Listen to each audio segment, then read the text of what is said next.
5월은 가정의 달입니다. 5월이 될 때마다 가정을 중심으로 해서 또 교회론에 대해서 또 특별히 하나님의 가정이기 때문에 교회에 대해서 그리고 또 우리 가정에 대한 말씀을 전하고 있습니다. 5월 5일 오늘은 또 어린이날이기도 하고 어린이 주일이기도 또 합니다. 하나님께서는 귀한 어린이들을 우리에게 주셨고 또 어린이들을 잘 양육하기를 또 원하십니다. 자녀를 바르게 양육하는 것은 부모에게 주신 최고의 명령이자 사명이라고 말씀을 드릴 수가 있습니다. 성경에도 보면 마땅히 행할 길을 아이에게 가르치라, 그리하면 늙어도 그것을 떠나지 아니하리라 라는 말씀을 하고 있습니다. 참 마땅히 행할 길을 가르쳐야 함에도 불구하고 우리가 여러 가지로 또 분주하다 보면 자녀들을 잘 양육하지 못하는 것이 또 사실입니다. 저도 참 나름대로 열심히 노력을 했습니다마는 자신 있게 또 자녀를 잘 양육했느냐 그러면 참 자신이 없고 또 부끄러운 것이 참 많습니다. 베스트셀러가 되었던 엄마 반성문이라고 하는 책이 있습니다. 이것은 현직 교장 선생님, 종로구 창신동에 있는 명신초등학교라는 학교의 이유남 교장 선생님이 자녀 교육을 하고 반성하면서 쓴 반성문, 자녀 교육 반성문, 엄마 반성문이라고 하는 제목으로 나와 있습니다. 그분은 엄마 반성문이라는 책에서 이렇게 표현하고 있습니다. 나는 부모가 아니라 감시자로 살아왔습니다. 아이를 살리는 것은 감시하고 지적하고 그리고 꾸중하는 것이 아니라 인정해주고 존중해주고 지지하고 칭찬하는 것이란 것을 알게 되었습니다. 그러면서 그분이 거의 결론적인 말이기도 하고 가장 중요한 테마를 이렇게 쓰고 있습니다. 부모의 가장 큰 어리석음은 자식을 자랑거리로 만들고자 하는 것이다. 그러면서 부모가 가지는 최고의 지혜는 부모의 삶, 자신의 삶이, 부모의 삶이 자식의 자랑거리가 되게 하는 것이라고 쓰고 있는 것을 보게 됩니다. 오늘 우리도 자녀 교육을 할 때 자꾸 자녀를 교육하려고 합니다마는 그러는 나는 하나님의 말씀으로 참으로 변화되고 또 내가 자녀들이 볼 때에 참 우리 부모님은 이런 귀한 분이야라고 자랑할 수 있는 자랑거리가 되고 있는가 하는 것을 묻게 되는 것입니다. 참 자녀가 태어나는 것은 한 가정에 얼마나 큰 기쁨입니까? 또 결혼해서 신랑과 신부가 만나서 행복하게 한 가정을 꾸릴 때에 자녀의 출생은 너무나 가정을 또 힘을 주고 또 이 아기가 태어난 것은 축제요 기쁨이라고 말씀을 드릴 수가 있습니다. 오늘날 우리가 살고 있는 이 시대도 마찬가지입니다. 한 가정에 자녀가 태어나는 것 얼마나 복된 일입니까? 옛날에는 목사님들이 자녀가 많으면요 이력 썼을 때에 다 안 썼다고 말합니다. 왜냐하면 다 쓰면은 교회로 갈 수가 없기 때문에. 근데 요즘은 상황이 달라졌답니다. 자녀가 3명, 4명 있는 전도사님, 목사님들이 이력서를 내잖아요. 무조건 써준답니다. 왜냐하면 교회 학교가 붐이 되기 때문에. 그만큼 사실 요즘은 자녀가 참 귀한 그런 시대입니다. 근데 오늘 성경에 나오는 이 모세가 태어날 당시, 오늘 성경은 이렇게 시작합니다. 믿음으로 모세가 났을 때에. 자, 모세가 태어났을 때 어떤 일이 있었습니까? 딸이 태어나면 한시름을 놓습니다. 하지만 아들이 태어나면 이건 보통 어려운 거 아닙니다. 아들을 죽여야 되는 그런 시대입니다. 출생이 가정의 기쁨이고 동네의 기쁨이고 할머니 할아버지 온 식구들의 자랑거리고 기쁨인데 축복인데 정말 어려운 시대에 모세는 태어났습니다. 특별히 모세가 태어날 당시에 애굽에서 태어난 히브리 가정의 남자아이는 다 죽이라고 하는 그 당시의 바로 왕의 법이 있었습니다. 출애굽기 1장 22절에 보면 바로가 그의 모든 백성에게 명령하여 이르되 아들이 태어나거든 너희는 그를 나일강에 던지고 또 딸이거든 살려두라 라는 명령, 이것이 법입니다. 태어나는 남자아이를 다 죽이는 남아살레 정책이죠. 히브리의 자손들이 번성해지고 힘이 센 것을 두려워해서 이제 애굽에서 만들었던 당시의 정책입니다. 모세의 가정에 아기를 갖게 된 겁니다. 요게벳, 모세의 어머니 요게벳이 아기를 갖게 되어서 이 가정에서 이제 임신한 그 기쁨도 잠시고 걱정과 근심거리가 많았습니다. 그러면서 여러분 얼마나 하나님께 간절히 기도했을까요? 하나님, 이 아이가 제발 부탁합니다. 딸이 되게 해주시옵소서. 아들이면 큰일 나잖아요. 그런데 그 기도가 반대로 응답이 된 겁니다. 태어나서 보니까 여자아이가 태어나야 되는데 남자아이가 태어나게 된 거예요. 남자아이가 태어나니까 죽을 수밖에 없는 상황이 된 거잖아요. 당시 모세의 부모는 유명한 사람이 아닙니다. 그냥 무명한 사람이고 레위 지파일 뿐이지 그냥 조용히 살던 한 가정의 사람들이었습니다. 아버지 아므람 그리고 또 어머니 요게벳, 이 가정이 이제 얼마 없으면 태어난 그 아이 때문에 이 아들을 죽여야 되는 죽음의 가정, 절망의 가정, 그래서 대성통곡할 일만 남은 그런 안타까운 상황에 놓이게 되었습니다. 하지만 오늘 본문을 통해서 우리가 배울 수 있는 것은 믿음으로 모세가 났을 때 부모가 이 모세가 아름다운 아이임을 보고는 석 달 동안 숨깁니다. 그리고 당시의 법을 어기는 거예요. 왕의 명령을 무서워하지 않고 거절하고, 그래서 이 아이를 이제 키우는 것을 성경은 말씀하고 있습니다. 모세의 부모는 어떤 믿음을 가졌기에 이렇게 가능했을까요? 오늘 우리 부모는 어떤 믿음으로 자녀를 양육해야 될까요? 오늘 우리가 사는 이 시대는 비록 바로라고 하는 폭정을 하는 왕은 없지만 이 시대가 우리 가정에 자라는 모세를 죽이는 그런 시대이기 때문에 영적으로 정신 차리지 않으면 우리의 가정에 자라는 모세를 물에 빠뜨려 죽일 수밖에 없게 된다는 것을 기억하면서 오늘 모세 부모를 생각해 보면서 오늘 우리 시대의 모세로 잘 키우는 방법을 3가지로 정리해서 말씀을 드리겠습니다. 모세 부모의 신앙은 어떤 신앙생활일까? 첫 번째, 모세 부모처럼 신앙은 하나님의 시각으로 보는 눈 바꾸기 운동입니다. 눈 바꾸기 운동. 하나님의 시각, 영적인 시각으로 보는 믿음의 눈.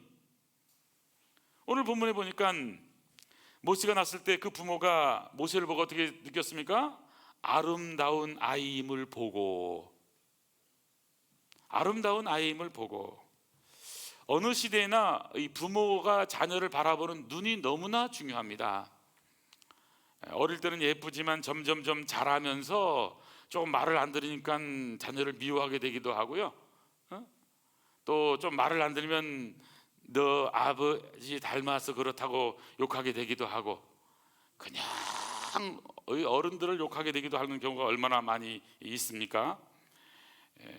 참 오늘날 우리가 사는 이 시대에도 보면요, 무신론이 판치고 세상의 무신론이 더 인간답게 살 수 있는 방법들을 말한다고 그러면서 마치 세상이 점점점 자유로운 세상으로 되면서 이제 우리나라도 얼마 없으면 동성애가 마치 합법화될 것 같은 그런 시대 속에 살고 있고요. 미국의 장로교회는 이미 몇 년 전에 동성애를 합법화합니다.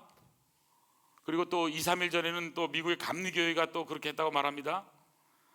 참 우리가 이 포스트 모더니즘 시대 속에 살면서 기준도 없고 또 말씀대로 살기 어려운 시대에 우리가 살아가면서 이 세상이 너무나 험악해서 교회를 반대하는 반기독교적인 또 그런 세상에 우리는 살고 있습니다. 그리고 몇 년 전만 해도 마치 코로나 시대에 모든 코로나의 온상은 교회였던 것처럼 대기업에서는 아예 큰 은행이나 이런 데서도요, 교회만 갔다 그러면 직장 못 나오게 하고, 그러면서 얼마나 어려움을 많이 겪었습니까? 이 시대가 시대인 만큼 우리가 참 어려운 것이 사실입니다.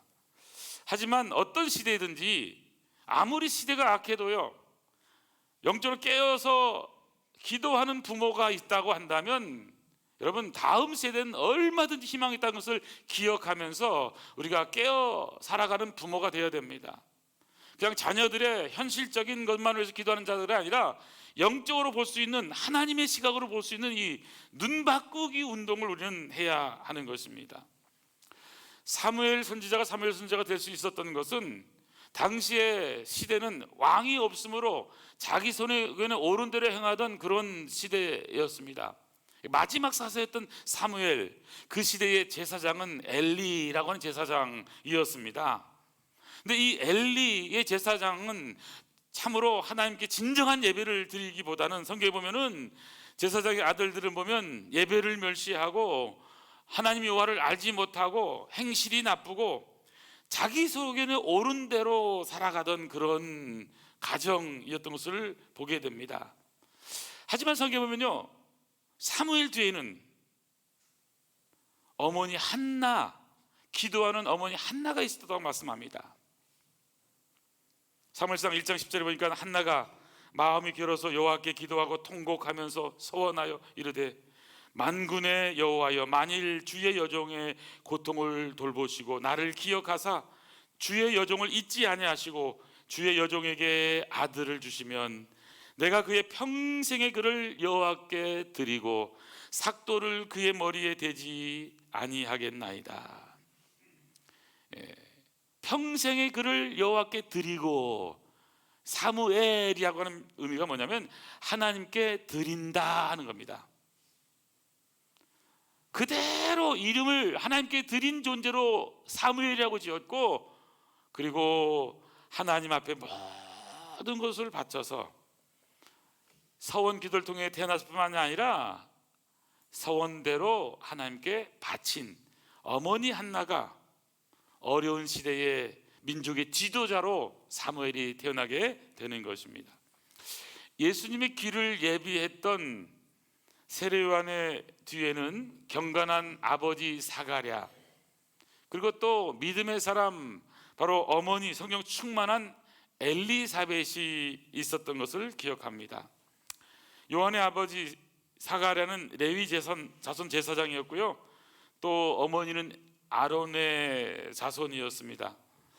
참으로 어려운 시대지만 하나님의 말씀대로 살아보려고 하는 이 신실한 가정 가운데 세례 요한이라고 하는 한 사람이 이제 자라게 되는 거죠. 뿐만이 아닙니다. 성경에 보면 여러 인물들이 있지만 마가복음을 기록한 마가 요한, 이 마가 요한은 어떤 사람이냐? 우리가 알다시피 마가의 다락방, 이 마가의 다락방은 마가의 어머니의 다락방입니다. 그러니까 사도행전 12장 12절 보니까 깨닫고 마가라는 요한의 어머니 마리아의 집에 가니 여러 사람이 거기에 모여 기도하고 있더라. 이 마가 요한의 이 다락방은 오순절날 성령이 임한 곳이고요, 그리고 또 예루살렘 교회가 시작된 그런 엄청난 역사가 있는 그런 곳입니다. 이 마가 요한, 어떻게 마가가 마가 요한이 될 수 있었는가? 바로 어머니의 기도, 바로 어머니가 있었기 때문에 바로 마가 요한이 있을 수 있었던 것이죠. 신실한 목회자, 사도 바울의 후계자라고 할 수 있는 영적인 아들이라고 할 수 있는 디모데는 외할머니 로이스가 있었습니다. 어머니 유니게가 있었습니다.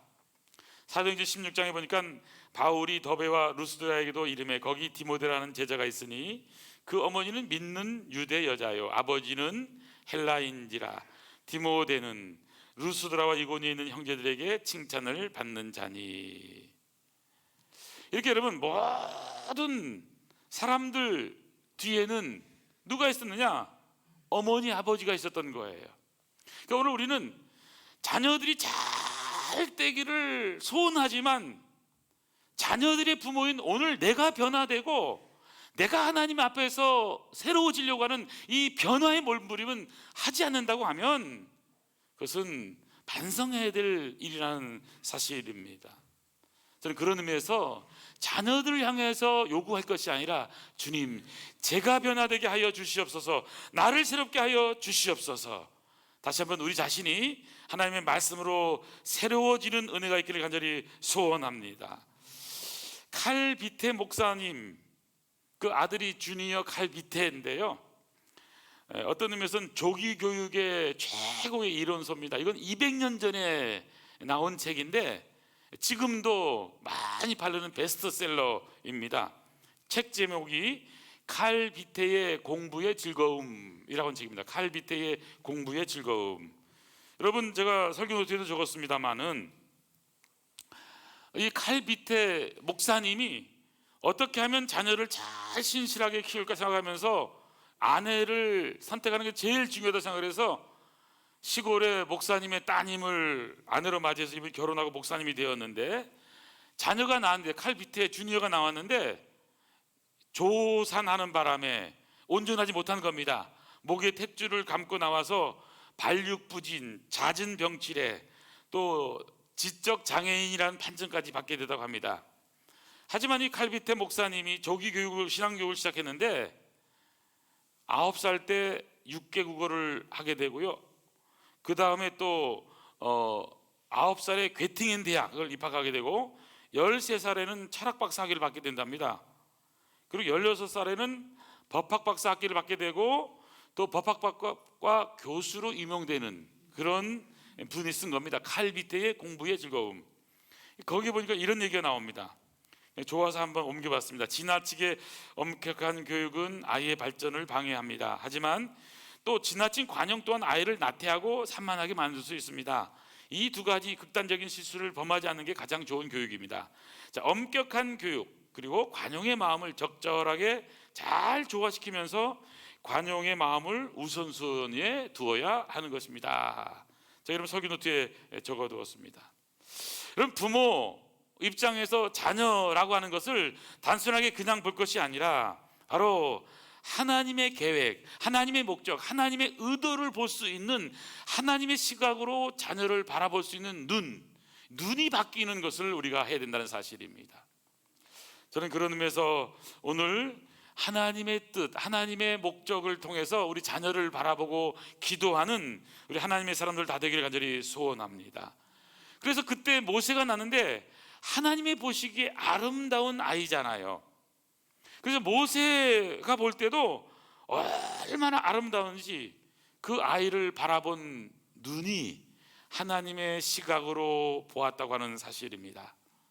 사랑하는 성도 여러분, 우리가 오늘 자녀를 바라볼 때 내 시각은 하나님 내려놓게 하시고 하나님 신앙의 눈 바꾸기가 되게 하여 주시옵소서. 그래서 다음 세대를 위해서 하나님, 이 자녀를 통해서 하나님 영광 받아 주시옵소서. 오늘 여러분, 우리 자녀들 가운데서 이제 입교 3명 되고 오늘 세례 3명 받았잖아요. 우리가 봐야 할 것은 당장 내 자녀가 아니기 때문에 세례 받고 있구나, 입교하고, 이게 아닙니다. 이 자녀를 통해서 다음 세대에 하나님의 귀한 일을 감당할 이 자녀들이구나. 여러분, 오늘요 마음을 담아서 축하해 주시고 또 축복해 주시고, 하나님 이런 귀한 자녀들 통해서 다음 세대가 하나님께 올려지기를 소원하는 그런 마음의 자세를 다시 한 번 더 갖는 귀한 시간 되기를 간절히 원합니다. 오늘 첫 번째 배우는 것, 바로 모세 부모처럼 자녀를 키우려면 바로 신앙은 하나님의 시각으로 보는 눈 바꾸기 운동을 해야 됩니다. 두 번째는 절망의 환경의 한계에 도전하는 것을 해야 됩니다. 절망의 환경. 모세가 났을 때 석 달 동안 숨겼지만 임금의 명령을 무서워하지 않았던 이 모세의 부모를 보시기를 바랍니다. 특별히 출애굽기 2장 3절에 보니까요, 석 달 동안 숨겨, 이 표현을요 더 숨길 수 없게 되매라고 쓰고 있습니다. 그러니까 석 달 동안은 그래서 숨겨서 기르게 된 거예요. 근데 문제는 뭐냐? 더 이상 숨길 수 없는 그런 환경까지 오게 된 것입니다. 당시에 절망적인 상황이죠. 사실 집안에서 아기가 운다고 하는 것은 얼마나 복된 일입니까? 나이가 든 그냥 할아버지 할머니만 살면서 아무 소리가 안 나는 것, 이것은 별로 복이 아니잖아요. 그래서 옛날에도 집안에서 글을 읽는 소리, 아기의 울음소리, 또 소의 울음소리, 이런 소리가 나는 것, 일하는 소리가 나는 것은 좋은 거라고 이제 우리 민족도 생각을 해왔는데, 근데 이 모세의 집안에는 모세의 울음소리 때문에 큰일 난 겁니다. 목을 가누기 시작을 하니까 이제 목소리가 얼마나 컸겠습니까? 누가 알아들으면 큰일 나는 겁니다. 여자인지 남자인지 몰라도 그렇지만은 이게 또 누가 들어왔다가는 절대절명의 위기의 상황이 놓여 있게 되는 거죠. 그때 모세 부모가 한 일이 뭡니까? 더 숨길 수 없게 되니까요, 그를 위하여 갈대 상자를 만드는 겁니다. 역청과 나무진을 칠하고 아기를 그 갈대 상자에 담아서 나일강에 두게 되는 거예요. 모세 부모는 애굽 왕의 특명이 있음에도 불구하고 하나님의 구원 계획을 의심하지 않고, 이미 남자아이가 태어났기 때문에 죽음을 이미 선고받고 태어난 아이지만 그래도 어떻게 하면 살려볼까, 하나님의 뜻을 이룰 수 있을 이 아이로 자라볼까를 고민하면서 그는 가만히 있지 않았습니다. 갈대 상자를 만들게 된 것이죠. 절망의 환경 가운데 있지만 그 한계에 다시 한 번 더 도전하는 그러한 자세인 것입니다. 그래서 부모가 기도하면서 하나님이 주신 지혜가 뭐냐 하면 갈대 상자 아닙니까? 여러분, 갈대 상자의 의미가 뭘까요? 어떤 면에서 영적으로 본다면 죄와 죽음, 바로 영원히 죽을 수밖에 없는 우리들, 이 세상에 사는, 죄악 속에 사는 많은 백성들, 위기 속에 살고 있는 백성들, 그 백성들을 온전히 보호하시는, 보존하시는 하나님의 은혜의 장소가 갈대상자일 수도 있고요, 또 예수님은 자신이 몸을 십자가에 죽으심으로 갈대상자가 되셔서 온 인류를 구원하신 그 예표가 갈대상자가 되기도 할 것입니다. 분명한 것은 절망적인 환경이에요. 그렇지만 그 환경에서 끝나는 것이 아니라 그 절망의 한계를 기도하면서 하나님께 지혜를 구하면서, 그러면서 소망의 갈대상자를 만들었다고 하는 사실입니다. 우리가 아무리 힘들고 절망이라 할지라도 하나님은 살도록 하시는 것입니다. 우리 민족이 일제라고 하는 어려움 속에서, 아니 그 풍전등화의 많은 어려움 속에서 6.25라고 하는 그 처참함 속에서도 그래도 살 수 있는 것은 기도하는 많은 사람들, 이렇게 하면 안 된다고 하면서 하나님께 매달린 많은 사람들 때문에 가능했던 것 아닐까요? 오늘 저와 여러분이 해야 될 가장 소중한 일은 10년 후를 바라보면 나무를 심고 100년 후를 바라본다면 하나님의 사람 인재를 키우라 하는 말처럼 다음 세대를 일으킬, 담당할 한 영혼을 세우는 일을 해야 하는 것입니다. 그런 의미에서 교회가 해야 될 일은 분명한 것입니다. 어떻게 해서든지 우리 자녀들을 잘 키울 것인가, 여기에 우리의 초점을 두어야 된다고 하는 사실입니다. 저는 이 모세 부모 최선을 다해서 갈대상자를 짰다고 생각을 합니다. 오늘 여러분 무엇을 짜고 있습니까? 믿음의 갈대상자. 내가 작지만 한 올 한 올, 아니 한마디라도 갈대상자를 짜겠다고 하는 그 심령을 가지고 우리가 환경만 보고 낙심하고 좌절만 할 것이 아니라 자녀를 잘 양육하기 위해서 기도하고 하나님이 보호하실 갈대상자를 짜는 일을 위해서 우리가 살아가야 되는 것이죠. 마지막 하나만 더 보겠습니다. 바로 모세의 부모처럼 세 번째 배울 수 있는 신앙은 하나님이 하실 일을 기대하며 기다리는 겁니다. 하나님이 하실 일을 기대하며 견디는 거예요. 버티기입니다. 어려운 환경 가운데 좌절만 하고 있지 않았습니다. 오히려 긍정적인 무엇인가가 있음을 우리가 다시 한 번 더 봐야 되는 것이죠. 어느 부모가 자녀가 못되기를 원하겠습니까? 최선을 다해서 자식의 뒷바라지를 위해서 사는 것이 부모의 심정 아닙니까? 부모는 먹고 싶은 걸 못 먹고 참고, 버스 탈 것을 걸어 다니고 택시 탈 것을 버스 타고 아끼고 아껴서 이제 자식을 위해서 투자하는 게 부모의 심정인 거예요. 어리기 때문에 요즘 자녀들은 누가 그렇게 하라고 그랬어? 이렇게 얘기합니다. 엄마 혼자 잘 살아. 부모는 아는 거잖아요. 그래도 이 세상을 살려고 하면 내가 큰 거는 못 주더라도 나는 고생했지만 너는 조금이라도 고생하지 말아야 된다라고 하는 이 부모의 마음이 있는 거예요. 자, 그렇기 때문에 자녀들도요, 쉽게 그냥 부모님한테 다 써서 알아서 살다가 죽으라고 그렇게 말하면 안 되는 거예요. 기도하고 정말 우리 부모님이 나를 얼마나 사랑하셨나, 이거를 늘 마음에 두어야 되는 겁니다. 저도요, 어머니를 만나면 늘 하시는 말씀이 뭐냐면 얼마나 힘드냐고 자꾸 물어요. 그리고 목회하기가 쉽지 않은 세상에서 목회하기가 힘들지, 그리고 밥 잘 먹고 다니라. 제가 금식을 잘 못하잖아요. 밥 잘 먹으라는 거예요. 그리고 차 운전 또 살살 하라. 그러면서 항상 긍정적인 말씀합니다. 그래서 힘들지만 하나님께 기도하면 하나님이 도와주시는 거라고. 그래서 제가 늘 좋아하는 말씀이 할 수 있거든요. 무슨 말이냐? 믿는 자에게는 능치 못할 일이 없느니라. 내게 능력 주시는 자 안에서 내가 모든 것을 할 수 있느니라.